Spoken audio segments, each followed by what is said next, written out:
Today, on My Way, taste the hidden secrets of your own backyard. People often don't know what's growing right in front of them. Find yourself centred with hands on clay.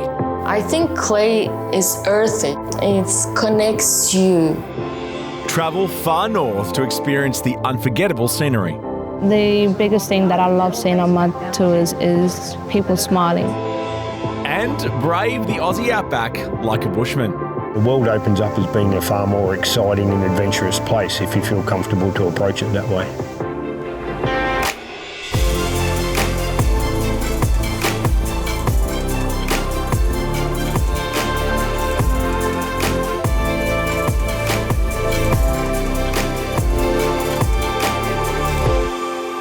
That's all coming up on My Way. So grab a leaf each and then crush it up and release all the oils and have a nice smell. Yeah, people often don't know what's growing right in front of them. It smells really good. It smells good, It right? smells like one of those lemon, it smells like Fruit Loops. Yeah. Like there's so many grass seeds. We've got like all our myrtles, all our sea vegetables, all our native fruit, all our yams, so many different flavours. They should be a part of every Australian home. And I guess, yeah, the only thing is missing is that exposure and understanding. I'm Chris, and this is my classroom. With an international career in fine dining, Chef Chris Jordan returned home to reconnect with the country, culture and flavours that first sparked his love of cooking. I'm a Koori man. I was born in northern New South Wales on Bundjalung country, and we have family connections to Gamilaroi country. So I worked in restaurants all around Australia, overseas, London, and it really had kind of lost who I was. You're really picked out for being different. I was a young gay kid. I had all these things to stand out. I was just trying to fit in. When I first moved to Brisbane, I met Auntie Dowd, who was my mentor and a second mum. Connecting to culture through food really helped me with my integrity, my identity. Being proud of who I am, identifying, being proud of everything, being gay, being Aboriginal. And yeah, I'm really grateful for her to share her knowledge of food. Being a chef, it's my kind of medium for expressing myself. And if I wasn't expressing our food, then I wasn't expressing myself at all. This is also a medicine plant. So this one's really good for stomach aches and indigestion, but it's really good in curries. So we're gonna put this in that bunya curry, along with some curry myrtle and anise myrtle. What are flavours? Yeah, Let's go into one. Chris doesn't believe in keeping his inspiration to himself and in fact spends much of his time educating and sharing his knowledge, helping to make Indigenous Australian flavours the star of every kitchen. So this one, it's a smaller leaf. So this is anise myrtle. This is curry side. Curry side. And we're gonna do the sausages and we're also gonna do the damper on there. I would say it's like a show and tell. So I get out all these ingredients, I talk through medicinal, nutrition, how you can use them at home, smell, taste kind of thing. I really, really enjoy this one. There's a big seed in the middle and it's like a sour warhead. You were hungry before, what's wrong? I am. How sour are they?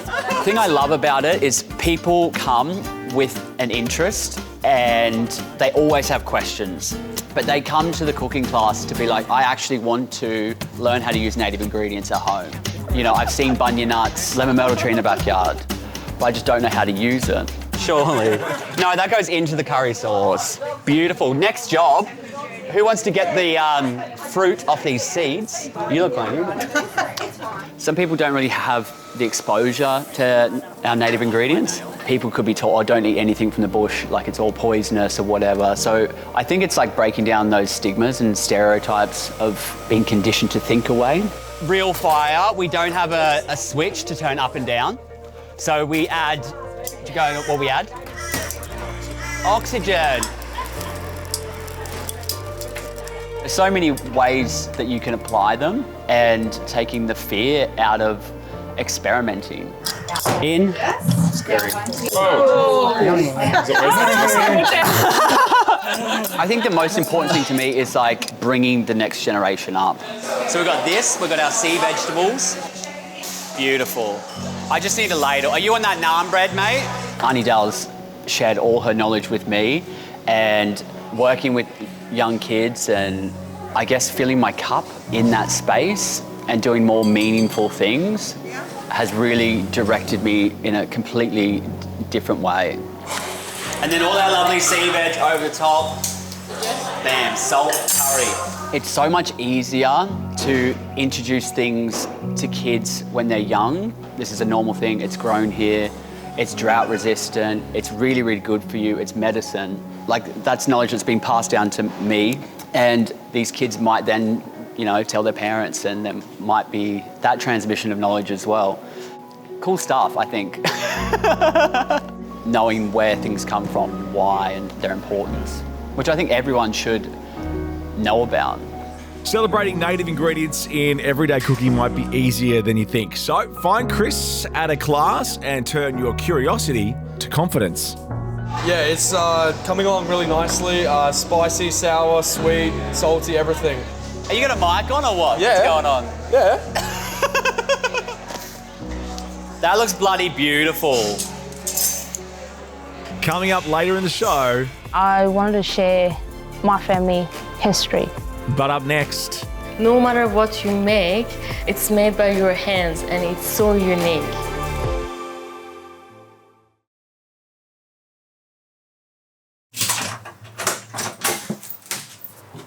Welcome back to My Way.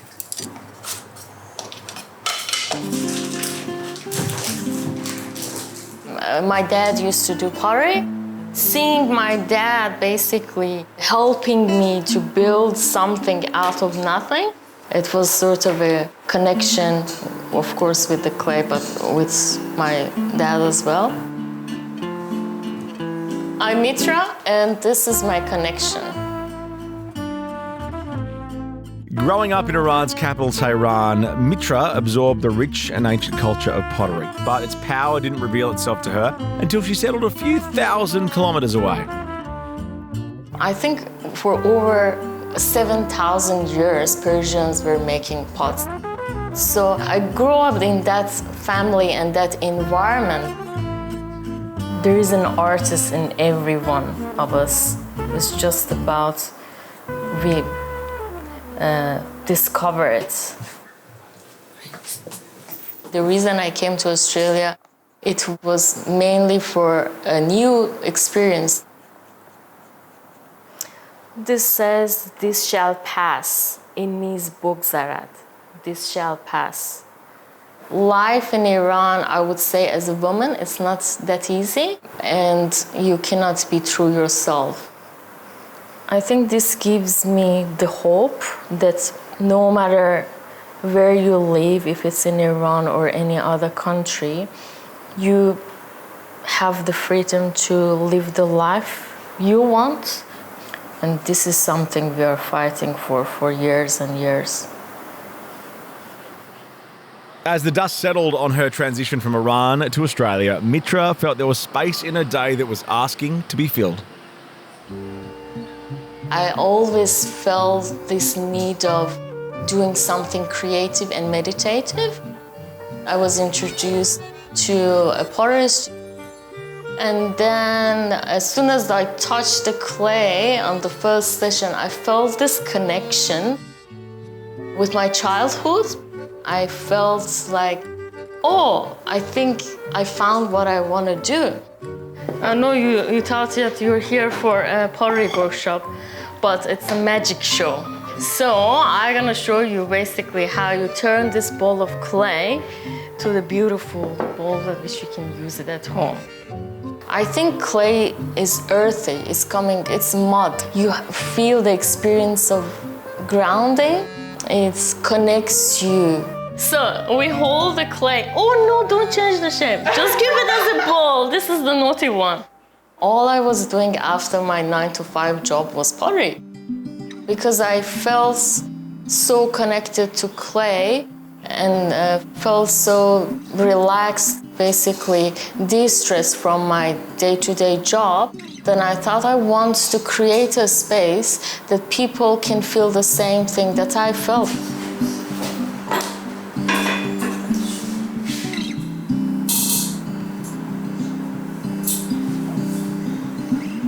It's not about making a mug or bowl or whatever, about that feel of satisfaction when you make something out of nothing. Oh, yeah. Oh, hi! Good to see you. It's been a while. Hi, Pat. Every day I meet new students that we become friends, and that's actually very valuable these days, to have the community of friends which are more like-minded. Basically, people can connect through a form of art. If you feel the pull to slow down, connect or create, the doors to Mitra Ceramics are wide open and waiting to welcome new potters. For me, I always tell my students, the important thing about pottery is just the process. No matter what you make, it's made by your hands and it's so unique. Still to come on my way. The calmness in being alone a long way from anywhere. But first, I feel so deep connected within this land.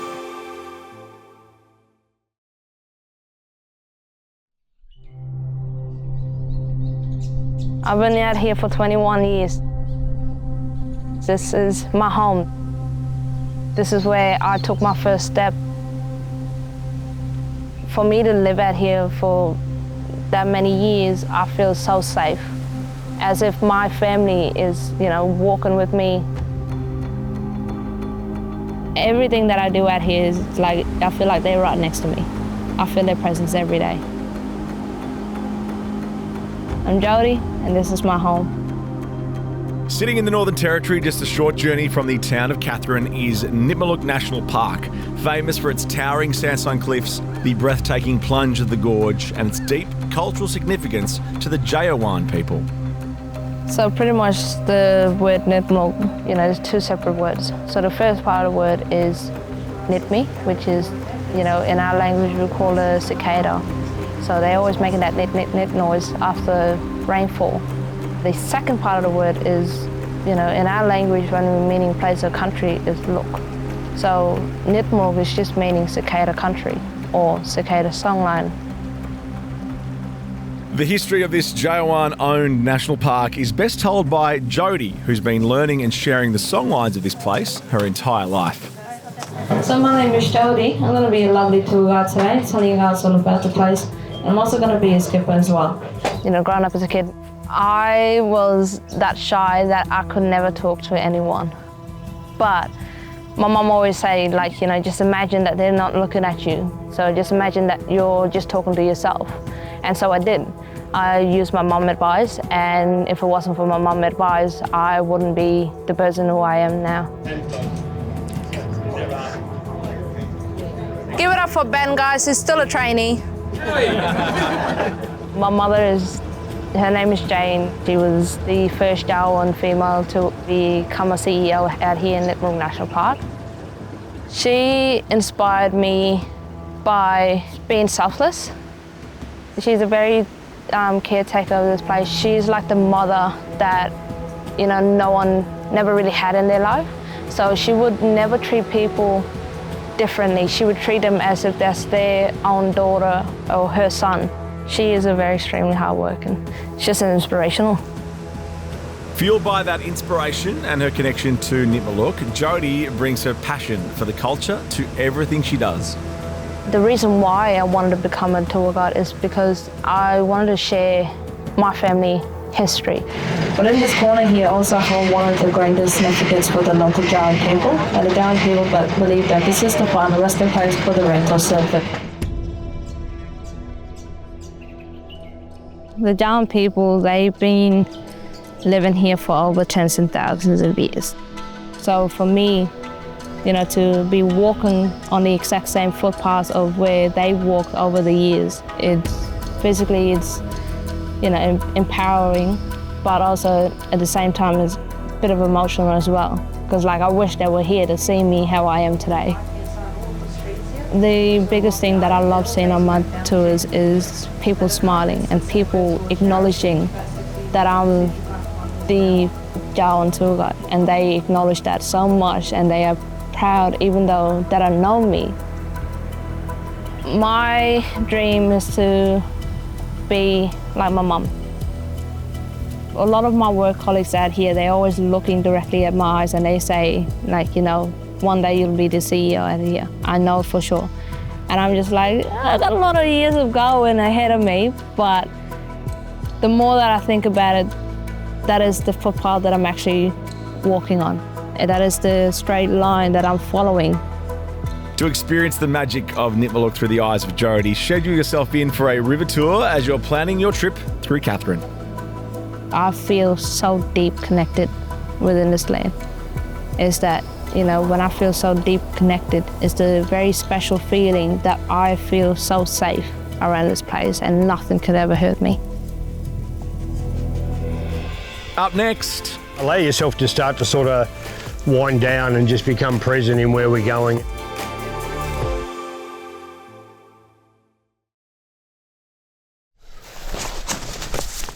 I guess this area here really is my inner sanctum. It's where I come for my sanity. When I'm out here, I've just got the symphony of the birds around me, and there's a real calmness in being alone, a long way from anywhere. It's almost a spiritual thing. No, it's perfect for our learning environment. I'm Rick, and this is my sanctum. Rick Petersen is a true outdoorsman, dedicated to helping others go off-grid and find places in the outdoors. But for Rick, finding that peace himself was a long and arduous process. How are you, mate? Yeah, if you want to find a park up there, you can see Sam on the left there, he's parked. If I bring it down to sort of the heart of hearts as to why I put it together is seeing the damage of broken families. Ultimately, knowing the ripple effect of my family going to the four winds when I was young, I still wear a lot of that now at 60 years old. But to think that I can be doing programs with fathers and sons that help bring them together, and the ability to be able to have deep and meaningful conversations at the same time while they're learning skills, I'd like to think that helps a lot when it comes to a father realising his role in a young boy's life. Allow yourself to start to sort of wind down and just become present in where we're going as we move away from a bit more of the traffic noise to sort of get yourself a bit more grounded. Yeah, I was a bit of I'd say a rat bag as a kid. I was aggressive, I was obnoxious. But I think where I started to find my calm, I started working in a native plant nursery, and that's where my true love of the nature first started coming in. So yeah, let's continue on down through here and make our way on towards camp. At that stage of my life, I think I needed to have good, strong role models around me, other men. But I got into the military and I'd heard about a unit called the SAS Regiment, which I'd never heard of up until that stage. But one of the courses that every soldier will be put through in the SAS Regiment is a survival course. Over the weekend, be mindful that you're not blaming anybody else. Be mindful that you're not making excuses for something. And be mindful you're not denying something. Yeah? Just good little character traits to take with you.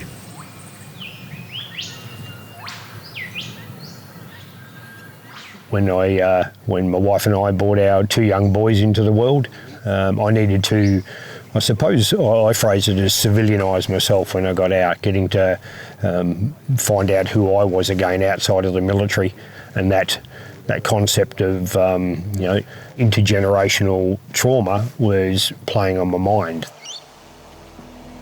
Growing up in the outdoors was important for me to bring my sons up being, I suppose, not just comfortable in the outdoors, but also to love and appreciate it, and see in it, the love that I have for it.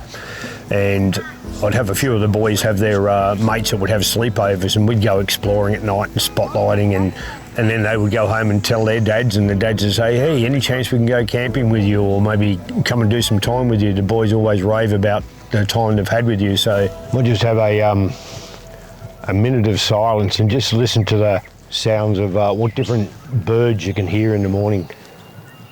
So what we're doing this weekend is what I sort of call unplugged and reconnected. Out here, they've got the whole world to explore.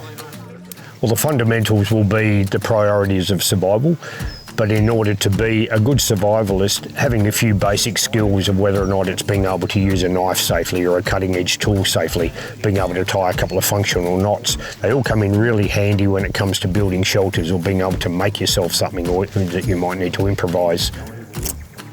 So close. There you go. That's it. Yes. There you go. Now, whilst that might have taken you 50 goes, that distance of time is going to get better and better each time, that you'll just end up being a one strike thing, yeah? Yeah. Good perseverance. You didn't lose it, you just stayed with it. It's about them feeling comfortable and not feel threatened by the environment, being able to bring that confidence and capability back to them. And the world opens up as being a far more exciting and adventurous place if you feel comfortable to approach it that way. That's been incredible so far. A really great experience. Pretty good experience and opportunity to learn some bits and pieces and spend some time together while learning some new skills and practicing old ones, so yeah. Yeah, it's better than being on a device, eh? Knowing that I can produce a product that's going to, touch the hearts of people, it'll be something of substance, it stays with them. Yeah, it's tangible. Anyone from all walks of life can come out on a trip with Rick from the local hinterlands to the most remote parts of Australia. And one thing's for sure, you're going to be in safe hands. I definitely feel safe. I know my wife doesn't worry about me, which is good. She's often asked, you ever concerned about Rick when he goes bush and he's so remote? She goes, no, he loves it. He's right, he knows what he's doing. That's reassuring. If you missed anything on today's show or want some more information on a story, head to our website, 9.com.au/myway. All our episodes up on 9 now. On the next My Way. Look at her just staring at you, longing for you. We'll see you then on My Way.